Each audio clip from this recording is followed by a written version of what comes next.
All right, good afternoon, everyone. We're going to go ahead and get started.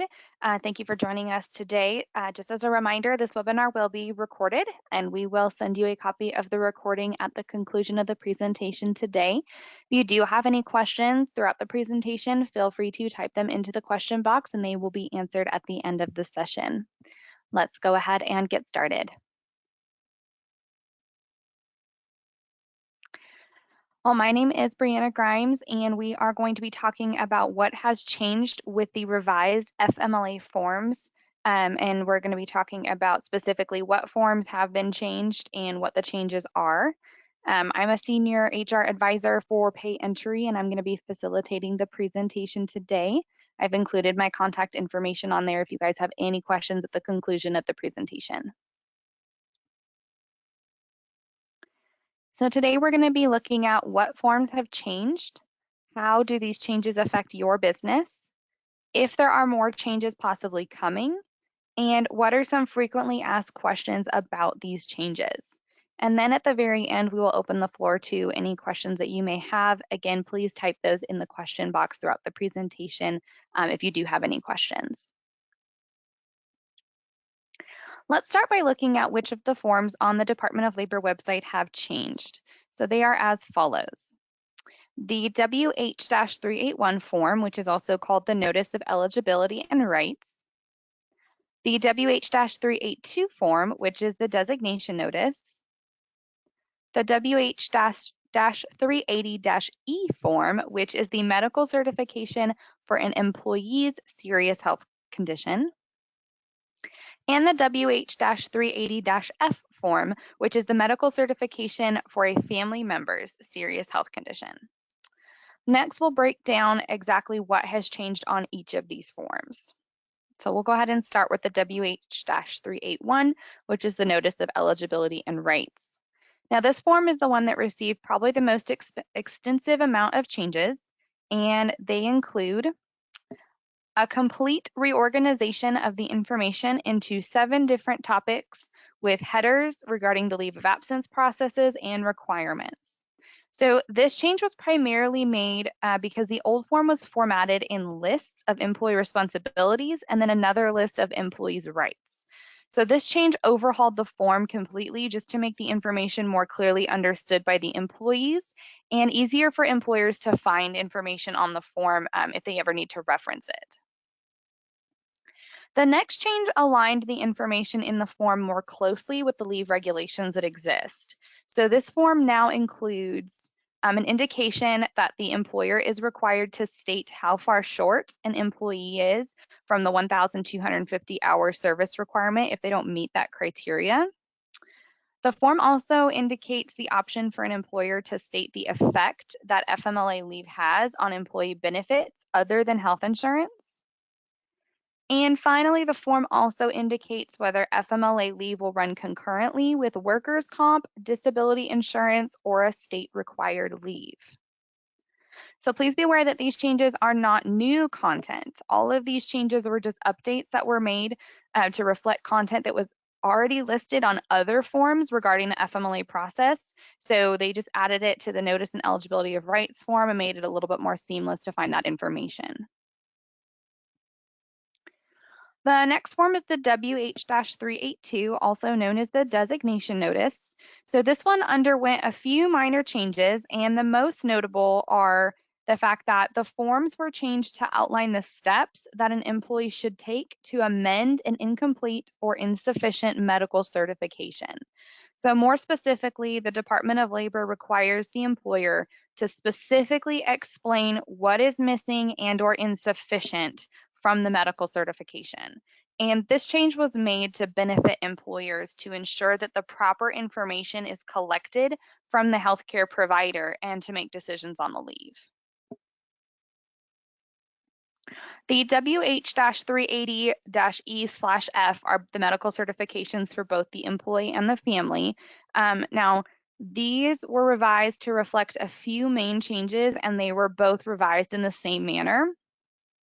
So the first change is that the healthcare providers are now required to provide their best estimates on the patient's future treatment plan, regardless of whether this is the employee or the family member. Now, this is going to be a vast improvement, and again, it will benefit you as the employer because it will allow you to plan ahead for the length of the leave, as well as any future accommodations that may need to be made upon their return. In addition, healthcare providers are also now required to describe at least one essential job function that the employee is unable to perform, thus ensuring that the healthcare providers are referencing the employee's job description or job duties that they are sent with the paperwork.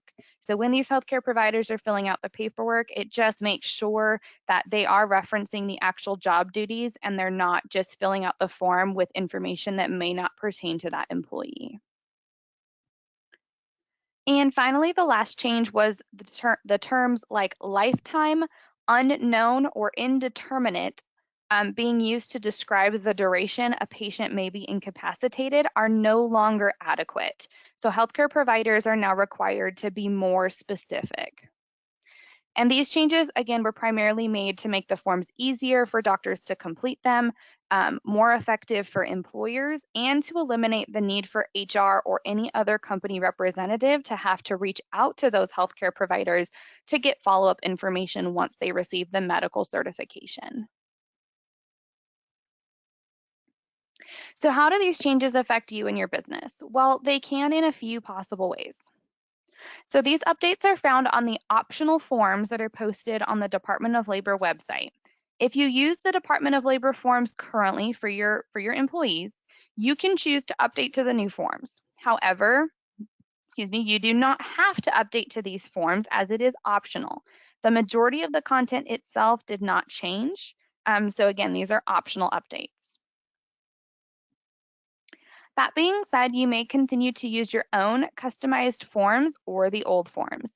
However, if you are having issues with any of the items that we mentioned in the previous slides that could be amended by adding some of this new language and these new requirements, I encourage you to look at your current forms and compare them to the updated forms on the Department of Labor website to see if there are any revisions that you could make to help make the FMLA process a little more seamless for you and your employees.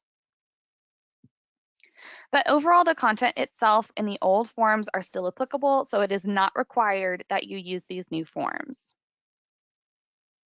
Also, I think it is important to mention that these changes in these forms have nothing to do with FFCRA.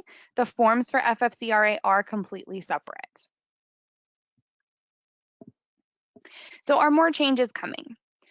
Well, as of right now, there have been no announcements regarding future mandatory or content changes. However, these were all changes that may or may not want to adapt depending on your current FMLA forms.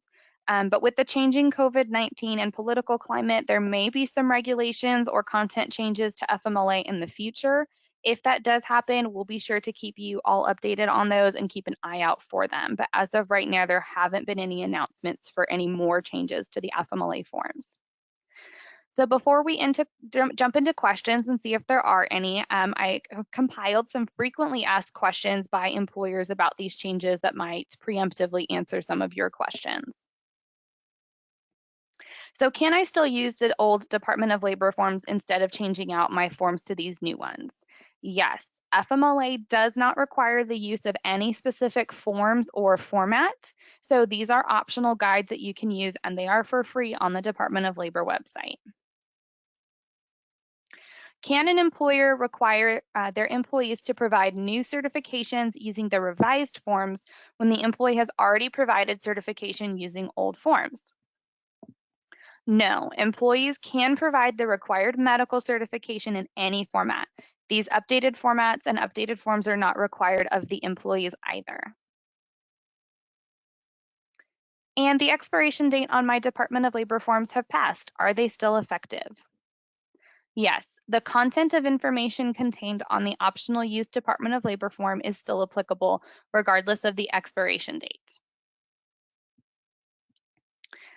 All right, well, that is pretty much all of the changes that have happened to these forms. I know that presentation was a little dry because of the content. It's just some basic legal updates, but I hope it was chock full of useful information for you. I have included on here 2 resources. So the first link is for the Department of Labor website where you can access the revised FMLA forms and take a look at the changes for yourself. The second website is for more information regarding FFCRA leave and form questions. So if you had specific questions on FFCRA, that's going to be completely separate, and that's going to be on that second link for you. Now I'm going to see if we have any questions in our question box, if anybody has any additional questions. All right, it doesn't look like we have any questions in our question box, so that was everything that I had for you guys today. Thank you so much for your time and attention to this presentation. Again, it was recorded, so you will receive a copy for the follow-up email that we will send to you. So I hope you all have a great rest of your week. Happy Thursday.